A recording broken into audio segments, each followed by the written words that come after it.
Nous avons maintenant un juriste et je suis sûre que ce juriste va pouvoir nous permettre de rattraper un peu de temps sur l'horaire. Et ce n'est pas n'importe quel juriste, c'est François Dubuisson, qui est spécialiste en droit international, qui est professeur par ailleurs à l'ULB, mais qui est aussi spécialiste en droit de l'homme, mais qu'on va plutôt dire progressivement en droits humains, et tout particulièrement les questions de liberté d'expression, notamment à travers les particularités de la diffusion Internet et réseaux sociaux. Et donc il est très bien placé pour nous parler aujourd'hui de la définition de l'antisémitisme qui nous est proposée par l'IHRA et des risques qu'elle pourrait entraîner pour la liberté d'expression. Vous avez la parole. Merci. Alors, comme on l'a rappelé tout à l'heure, en 2016, l'Alliance internationale pour la mémoire de l'Holocauste a adopté une définition de l'antisémitisme qui a soulevé de nombreuses controverses. Et les éléments principaux de cette définition en termes de substance posent essentiellement la question de l'identification du discours antisémite dans le cadre du discours sur le conflit israélo-palestinien. Et la substance de cette définition consiste principalement en une longue liste d'exemples qui sont donnés, dont 7 sur 11 concernent effectivement la question de l'État d'Israël. Alors, la question qui se pose, c'est a-t-on besoin d'une telle définition et de ces exemples pour identifier le discours antisémite lorsqu'il surgit dans le cadre du conflit israélo-palestinien, en tout cas du discours sur le conflit israélo-palestinien? Alors, commençons par un exemple concret glané sur Facebook. On a au départ un article sur les réfusniks, sur un réfusnik israélien qui refuse donc de faire son service militaire. Et on voit apparaître en commentaire, alors on ne va pas passer du temps sur l'orthographe, mais on voit la substance qui dit qu'on s'en fiche finalement s'il fait son service militaire ou pas. C'est un juif comme les autres qui tue les femmes et les enfants tous les jours. Donc on voit que alors qu'on poste un article qui souligne finalement le courage de la certain nombre d'Israéliens de lutter contre l'occupation, eh bien on a un commentaire qui vient glisser tout de suite immédiatement vers un propos antisémite, alors même que l'on veut souligner que les Israéliens luttent contre l'occupation. Mais ce que pose ce type d'exemple, c'est de savoir si on a besoin d'une définition spécifique de l'antisémitisme dans le contexte du discours sur le conflit israélo-palestinien, compte tenu de l'impératif du respect de la liberté d'expression, puisque le conflit israélo-palestinien est un débat d'intérêt général, d'intérêt légitime, et il faut toujours garder à l'esprit la préservation de l'espace nécessaire à ce débat. Alors, comme je le montrerai, à mon sens, à de nombreux égards, la définition pose des questions fondamentales par rapport à l'exigence de respect de la liberté d'expression. Et en la matière, la Cour européenne des droits de l'homme a énoncer certaines balises, certains critères, notamment dans le cadre de l'affaire Garaudy contre France. On a parlé hier de Roger Garaudy. C'est un autre exemple qui montre que dans le cadre du discours sur Israël, sur le conflit israélo-palestinien, il est parfaitement possible de glisser totalement vers l'antisémitisme ou, en l'occurrence, même plus spécialement sur le négationnisme, puisque Roger Garaudy, pour attaquer ce qu'il appelait les mythes fondateurs de la politique israélienne, a contesté l'existence des chambres à gaz et a considéré qu'il y avait une exagération dans la reconnaissance du génocide. Il s'est fait condamner en France. Il y a eu donc un recours devant la Cour européenne des droits de l'homme. La Cour européenne des droits de l'homme a validé la condamnation de Roger Garaudy, mais elle a souligné, comme on le voit ici, qu'il fallait distinguer le discours antisémite ou négationniste de la critique politique ou idéologique du sionisme et des agissements de l'État d'Israël. C'est-à-dire que tant qu'on critique le sionisme, tant qu'on critique les agissements de l'État d'Israël, eh bien, ça relève de la liberté d'expression. Si on glisse vers véritablement de l'antisémitisme ou du négationnisme, c'est là évidemment qu'on pourra limiter la liberté d'expression. Alors, pour examiner toutes ces questions, je vais partir en 4 temps. Tout d'abord, très brièvement, rappeler quelle est l'origine de la définition de l'IHRA, d'où est-ce qu'elle vient exactement, pour ensuite aborder la question de sa force juridique précise. Enfin, le corps de l'analyse sera de démontrer un certain nombre de graves problèmes soulevés par le contenu de la définition, pour enfin se demander comment elle est supposée fonctionner, quel va être son effet précis. Alors, tout d'abord, s'agissant de l'origine, en réalité, la définition qui a été adoptée par l'IRA en 2016 est la reproduction quasi à la virgule près d'une définition qui avait déjà été adoptée dans une agence européenne de lutte contre le racisme qui était l'EUMC en 2005. C'était une définition de travail de l'antisémitisme. Et cette définition, en réalité, contredisait les précédents rapports de l'EUMC. Donc c'est une nouvelle définition qui a été adoptée un peu subitement en 2005, dans des conditions assez peu claires et pas du tout expliquées sur un plan méthodologique.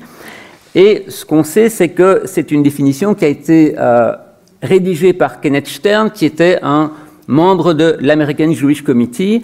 L'Anti-Defamation League a également été consultée, donc essentiellement des associations juives américaines, dont on sait par ailleurs qu'elles sont très très proches de la défense du gouvernement israélien. Ensuite, cette définition qui était déjà très controversée et qui avait été abandonnée par l'agence européenne qui a succédé à l'EUMC, a réapparu là aussi de manière relativement subite en 2016, donc au sein de cette organisation internationale qu'est l'IRA, et elle a été proposée par Mark Wetzman, qui est un directeur du centre Simon Wiesenthal, qui est président d'un comité de l'IRA. Donc c'est lui qui a proposé l'adoption de cette définition, le centre Simon Wiesenthal, qui est également très très proche du courant le plus à droite du gouvernement israélien. Alors, par la suite, cette définition a été adoptée par le Parlement européen dans une résolution de 2017 par certains États européens. Et puis, tout dernièrement, il y a une dizaine de jours, par le Conseil de l'Union européenne qui a adopté un rapport recommandant aux États d'adopter cette définition. Et le Conseil européen devrait l'adopter cette semaine lors du sommet à Bruxelles. Alors, quelle en est la force juridique? Alors, il y a une ambiguïté de principe sur la portée exacte qui est supposée avoir cette définition. Au sein de l'EUMC, c'était une définition de travail, c'était présenté comme étant une définition de travail. Et ici, le corps même de la définition, tel qu'il a été adopté en 2016, se présente comme étant non-legally binding, c'est-à-dire n'ayant pas de force juridique contraignante. Alors, ça devient plus ambigu lorsque la définition a été adoptée par le Parlement européen ou par le Conseil de l'Union européenne. Puisque, si l'on prend par exemple la déclaration du Conseil, on rappelle que c'est une définition opérationnelle juridiquement non contraignante, mais tout de suite après, on va indiquer qu'on en recommande l'utilisation à des fins de détection des actes antisémites et d'enquête les concernant à destination des autorités judiciaires et répressives. Donc évidemment, si les autorités judiciaires et répressives utilisent la définition, ça lui donne un caractère contraignant, ça a des conséquences juridiques précises pour les personnes qui feraient l'objet d'enquêtes et de poursuites pour, on l'imagine évidemment, incitation à la haine raciale ou à la discrimination. Alors, un autre problème soulevé par cette définition, c'est qu'on a vu, il y a un corps de définition qui en réalité est extrêmement général, qui n'apporte pas grand-chose. On dit que c'est une certaine perception des Juifs contenant l'expression de la haine des Juifs. Donc, quand on a dit ça, on n'a pas dit grand-chose, on n'est pas beaucoup plus avancé. Mais surtout, la définition est accompagnée de 11 exemples illustratifs supposés exemplifier ce que doit recouvrir la définition générale. Et tout le problème provient de ces exemples illustratifs, puisque, comme je l'ai indiqué, 7 de ces exemples concernent très directement le discours sur l'État d'Israël. Je reviendrai dans quelques instants sur ces exemples.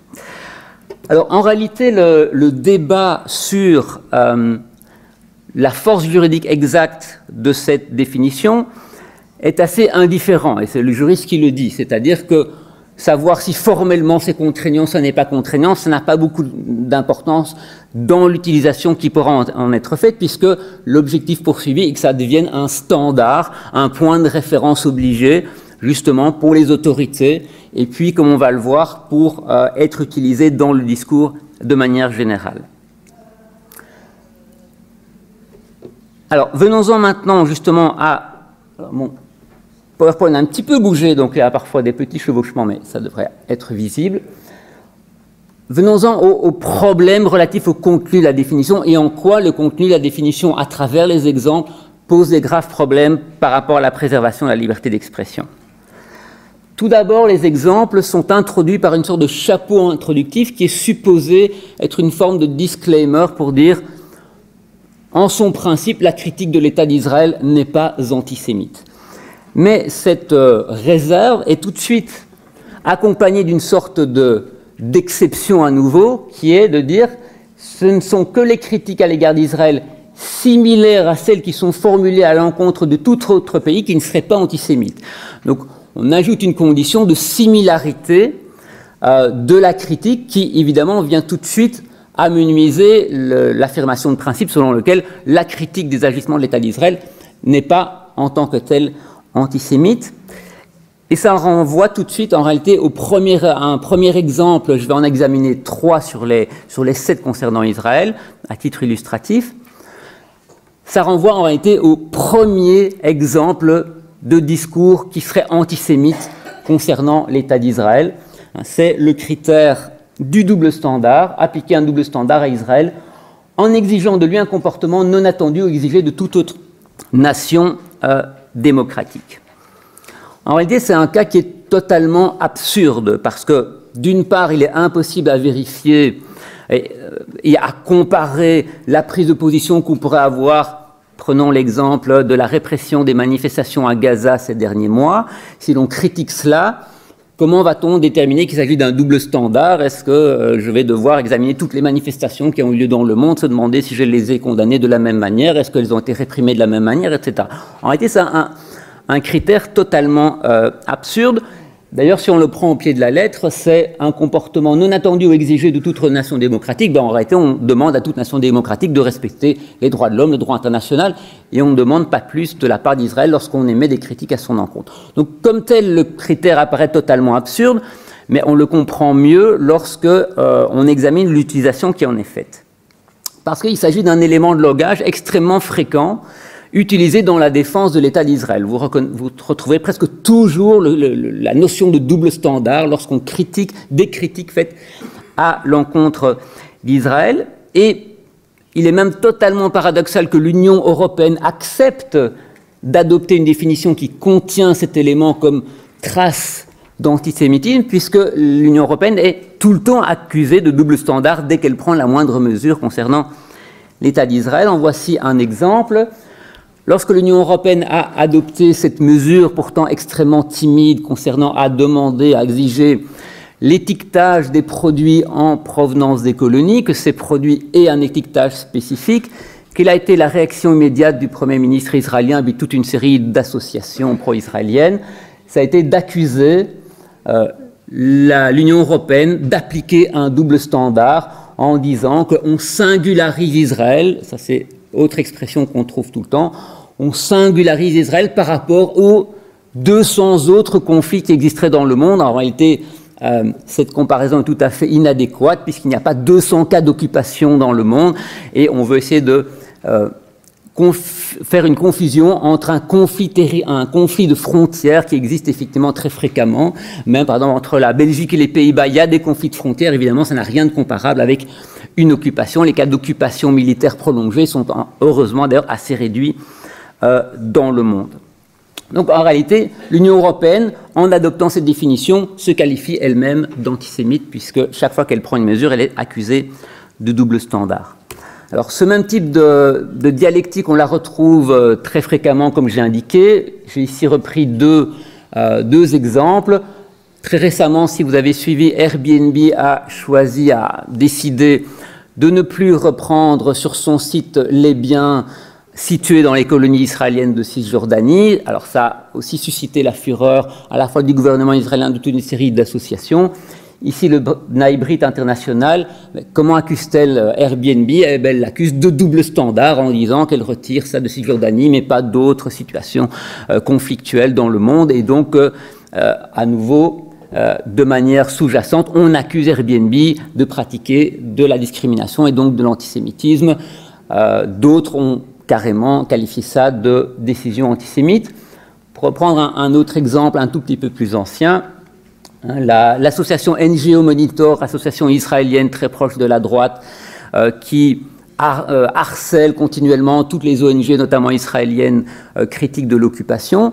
Ici, c'en est prise à Ken Ross, qui est le directeur de Human Rights Watch, parce que Human Rights Watch a produit des rapports très critiques sur les opérations israéliennes à Gaza pendant la guerre de 2014. Comment a été critiqué Ken Ross? En disant que c'était un évident double standard et une distorsion du droit international lorsqu'on accusait l'armée israélienne de commettre des crimes de guerre. Donc on voit que ce critère du double standard, en réalité, chaque fois qu'on va émettre une critique à l'égard d'Israël ou prendre la moindre mesure à l'égard d'Israël, eh bien on va se faire accuser du double standard. Si on prend les termes de la définition, double standard égale en réalité antisémitisme. Alors passons à un deuxième exemple cité comme manifestation d'antisémitisme, qui est le fait de refuser au peuple juif son droit à l'autodétermination, par exemple en affirmant que l'existence d'un État d'Israël est une entreprise raciste. Alors en réalité, il y a deux éléments distincts dans cet exemple. Tout d'abord, le cas de l'autodétermination du peuple juif. Alors, ce qu'implique ce cas, c'est qu'on serait en réalité obligé de reconnaître le droit à l'autodétermination du peuple juif sur la terre d'Israël. Et pour reprendre les termes de Kenneth Stern, qui a donc conçu cette définition et cet exemple-là, en réalité, ce serait antisémite parce que, de manière générale, tous les peuples du monde auraient droit à l'autodétermination, et donc en exclure le peuple juif serait donc discriminatoire et dès lors antisémite. En réalité, cela procède d'une très grave méconnaissance de ce qu'est le droit à l'autodétermination en droit international. Et c'est doublement faux, ce qui est indiqué ici.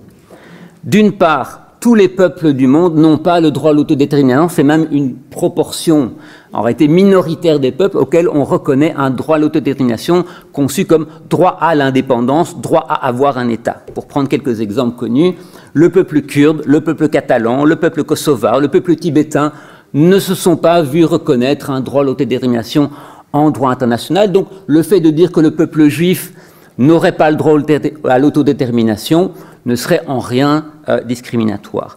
Et effectivement, lorsqu'on examine tous les documents internationaux, eh bien, il n'y a jamais eu de reconnaissance du droit à l'autodétermination du peuple juif en terre d'Israël.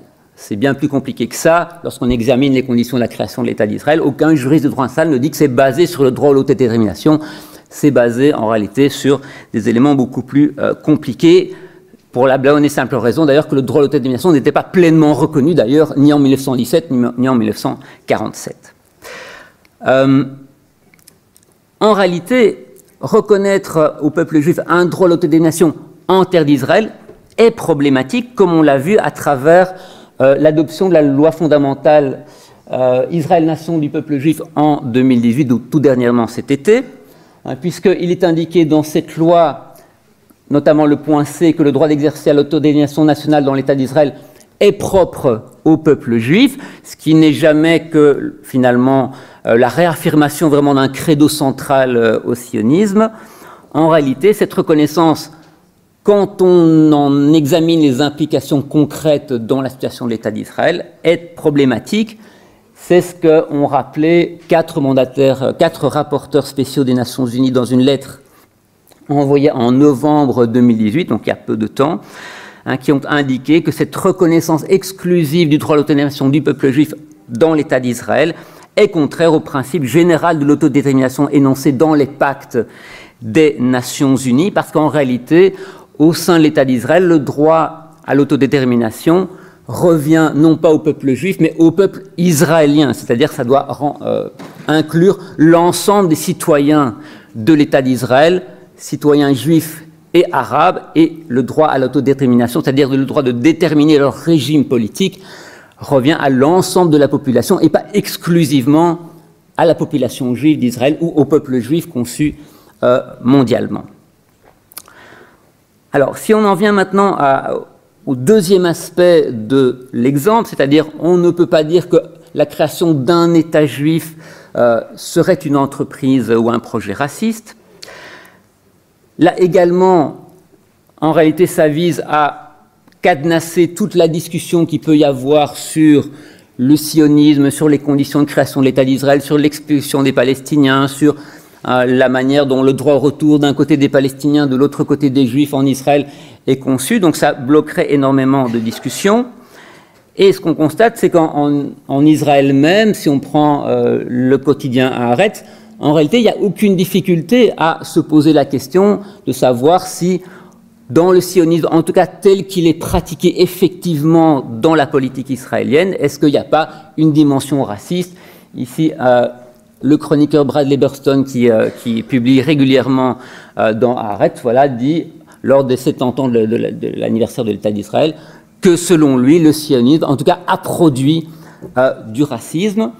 Alors, selon Kenneth Stern, le fait qu'on considère l'État d'Israël comme une entreprise raciste, ça empêcherait également toute qualification comme apartheid. Là également, si on se tourne, ce qu'on trouve très régulièrement au sein du journal Haaretz, ici à nouveau, un éditorial de la rédaction d'Haaretz dans son ensemble, une autre opinion de Bradley Burston, on n'a aucune difficulté à se poser la question de savoir si, oui ou non, l'État d'Israël, en tout cas, pratique de l'apartheid, que ce soit dans les territoires palestiniens occupés, plus globalement. À nouveau, c'est un débat ouvert, légitime. On peut être d'accord, pas d'accord, mais ça relève du débat légitime. Et s'agissant plus généralement de la discussion sur le sionisme, ce qu'on constate, c'est qu'en Israël même, on relie très directement toutes les politiques contraires au droit international à la mise en œuvre du sionisme. C'est-à-dire, ici, on a une déclaration du chef du Parti travailliste, Avi Gabé, qui, là aussi, lors des 70 ans de l'anniversaire de l'État d'Israël, a dit qu'il considérait que la colonisation était le plus beau visage du sionisme.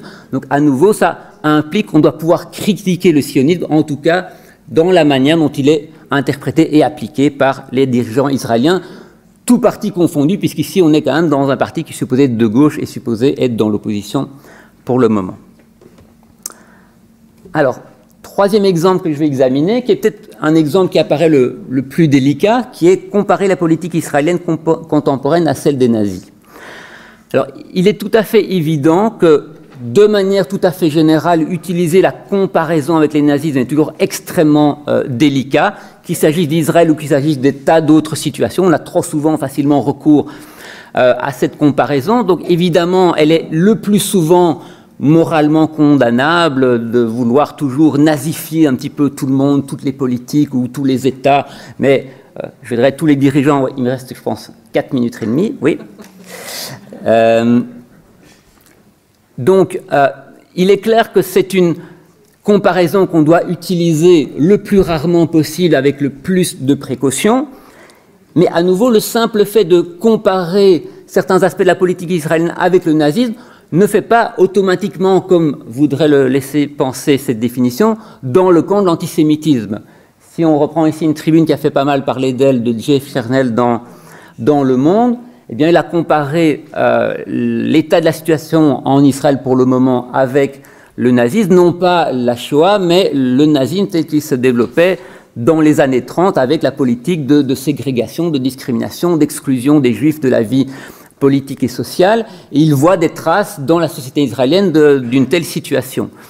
Dans le film The Gatekeepers, un ancien membre des Shin Bet, Avraham Shalom, fait la comparaison entre l'occupation nazie, non pas la Shoah, mais l'occupation nazie pendant la Deuxième Guerre mondiale, et l'occupation des territoires palestiniens occupés. Donc là aussi, cette comparaison, elle a régulièrement cours en Israël, sans que personne ne songe à y voir de l'antisémitisme. Donc à nouveau, il ne s'agit pas de valider cette utilisation forcenée de comparaison avec le nazisme. La plupart du temps, elle est tout à fait hors de propos, mais elle ne relève pas nécessairement de l'antisémitisme, même le plus souvent pas de l'antisémitisme lorsqu'on veut exagérer les méfaits imputés à un État. Alors, quels sont les effets, le mode de fonctionnement donc, et c'est en cela que le statut juridique exact de la définition n'a pas forcément énormément d'importance. À quoi ça sert exactement cette définition ? En réalité, la plupart du temps, ça sert à pouvoir proférer des accusations d'antisémitisme qui vont être couvertes par la définition. Justement, quand on voit les reproches faits à Airbnb, on va dire double standard, vous faites de l'antisémitisme, regardez, j'ai la définition qui vient établir ce que je veux faire. Et on n'a pas besoin de plus, ça permet de nourrir le discours et de le charger de cette, évidemment, charge stigmatisante qu'est l'accusation d'antisémitisme. Alors ça pourrait fonder des suppressions de publications Internet sur signalement. Ça peut fonder l'annulation d'événements. Certains événements liés à Israel Apartheid Week ont été interdits dans certaines universités en disant ça correspond à la définition de l'antisémitisme de l'IRA ou de l'UMC, on va pouvoir l'interdire. Ça peut donner lieu à des procédures disciplinaires, hein, on y reviendra j'imagine tout à l'heure, mais le Labour a été un peu contraint et forcé d'adopter la définition dans son intégralité. Il avait dans un premier temps adopté en excluant certains aspects ou en interprétant d'autres aspects. Il y a eu une pression très forte en disant non, vous devez absolument l'adopter avec tous les exemples à la lettre. Donc ça peut donner lieu à des procédures disciplinaires. Et puis ça pourrait donner lieu éventuellement à des applications en justice. C'est un peu moins risqué parce que là on va avoir un juge qui va quand même être un peu plus strict dans son application, mais ça peut néanmoins être le cas. Alors juste deux exemples pour venir illustrer ça, le type d'utilisation qui peut en être faite. Vous vous souvenez probablement de ce documentaire controversé qui devait passer ou pas sur Arte et qui s'appelait Les nouveaux visages de l'antisémitisme. Donc Arte avait refusé de diffuser le documentaire en disant qu'il n'était vraiment pas déontologiquement acceptable sur le plan journalistique. Et le centre Simon Wiesenthal a mené une campagne pour le faire diffuser. Et on voit que de manière un petit peu curieuse, ils ont dit « Vous devez le diffuser pour montrer au Parlement européen, on s'adresse au Parlement européen, il faut le diffuser pour montrer que les arguments d'Arte sont contraires à la définition de l'antisémitisme qui a été adoptée par le Parlement européen. » Donc là, c'est presque une sorte de formule magique qu'on utilise en disant « Attention, si vous ne faites pas ce qu'on vous demande, eh bien, ce serait contraire à la définition de l'antisémitisme parce que, selon eux, le documentaire montrait justement que c'était essentiellement des musulmans contre Israël qui menaient des actions antisémites. » Et puis, autre exemple, et j'en terminerai par là, la action devant la Cour européenne des droits de l'homme avec un arrêt qui date de 2016. Donc, il s'agissait d'une affaire où l'association CICAD, qui est une association suisse, coordination intercommunautaire contre l'antisémitisme et la diffamation, cette association avait accusé un professeur d'université de l'Université de Genève qui avait dirigé un ouvrage qui s'appelle Israël et l'autre, William Osipov. Dans son introduction, il l'avait accusé d'avoir proféré des propos antisémites. Et ce qu'il reprochait principalement, c'était qu'il ait dit que Israël assumait pleinement la morale des mains sales, notamment politique de bouclage des territoires, destruction des maisons civiles, assassinats ciblés, dans l'intérêt de la sécurité de ses citoyens. Donc c'était uniquement la phrase qui était retenue, et on disait qu'il avait dès lors glissé dans l'antisémitisme. Alors pour se justifier, la CICAD se prévalait de la définition EUMC de l'antisémitisme en disant « Regardez, ça correspond bien au double poids, aux deux poids, deux mesures, double standard de cette définition. Donc je suis tout à fait fondé à l'accuser d'antisémitisme. C'est ma définition, simplement, j'ai cette définition, ça correspond, donc je peux le dire. » Le professeur a introduit une action en diffamation qu'il a gagnée devant les tribunaux suisses, et donc la CICAD s'est plaint devant la Cour européenne des droits de l'homme en disant qu'on avait porté atteinte à sa liberté d'expression en la condamnant pour diffamation. Et la Cour européenne des droits de l'homme a totalement validé la condamnation de la CICAD en disant que, alors la Cour n'a pas voulu se prononcer sur le bien fondé ou non de la définition UMC de l'antisémitisme, mais a dit que de manière évidente les propos du professeur ne correspondaient même pas à la définition.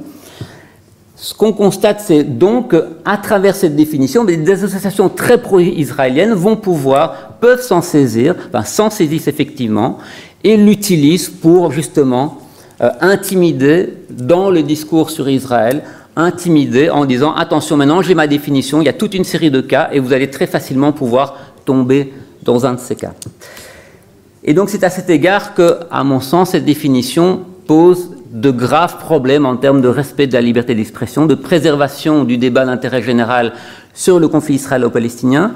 Et aussi, ça je pense que c'est extrêmement grave, ça affaiblit totalement la lutte contre le véritable antisémitisme. Antisémitisme qui peut aussi sévir dans le cas de discours pro-palestiniens. Il y a assez régulièrement, surtout sur Internet, des dérapages antisémites lorsqu'on parle d'Israël, etc. On parle sur du complotisme, sur des stéréotypes anti-juifs. Mais si on commence à tout mélanger, eh bien alors, si tout est antisémite, plus rien n'est antisémite. Et donc ça affaiblit totalement cette lutte, évidemment, légitime qu'il faut préserver. Je vous remercie.